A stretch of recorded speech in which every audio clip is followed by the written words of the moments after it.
মার খেয়ে গেলাম। যারা চালাক লোক আগে ডেড বডিটা আপনাদেরকে পোস্টমর্টম করে পুড়িয়ে পোড়া করালো, এবারে এই দুয়ার ওই দুয়ার করাতে চাইছে। তার এখনো রাস্তা আছে, লড়াই এর কোনো সময় হয় না। যখন যাব আঁখ খুলে তবে সবেরা। এখন চোখ খুলেছেন, আশেপাশের বাউরি পাড়াগুলোর লিস্ট বানান, আশেপাশের বাউরি পাড়াগুলোর এসসি এসটি পাড়াগুলোর লিস্ট বানান। লিস্ট পাড়িয়ে আপনারা 50-100 টাকার গাড়িতে তেল ভরে 2-4 জন বেরিয়ে যান। ওইখানকার ক্লাবে বসুন, ওইখানে যদি কোনো রিলেটিভ আছে, কোনো বন্ধু বান্ধব আছে, তাদের সঙ্গে বসুন। একটা কথা বলুন যে সমাজ করতে হবে। তুই তৃণমূল করিস কোনো ব্যাপার না, তুই বিজেপি করিস, সিপিএম করিস কোনো ব্যাপার না, কিন্তু তুই বাউরি গর্ভে জন্মগ্রহণ করেছিস, তোকে সমাজটা করতে হবে। পারবে তোমরা করতে? এটা পারবে?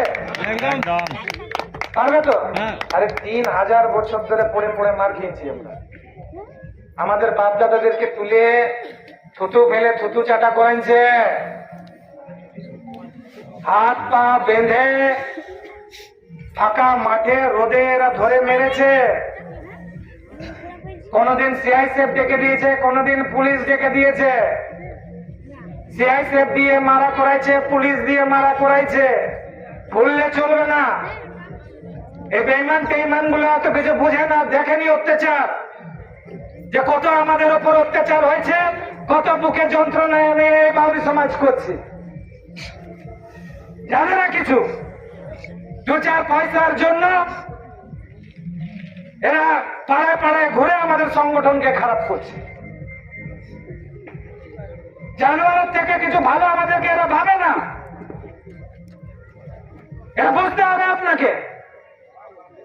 আর দুটো ময়ূরের পালক আপনার মাথায় গুঁজে দিচ্ছে বলে আপনি কাক হয়ে ময়ূর সাজার চেষ্টা করবেন না।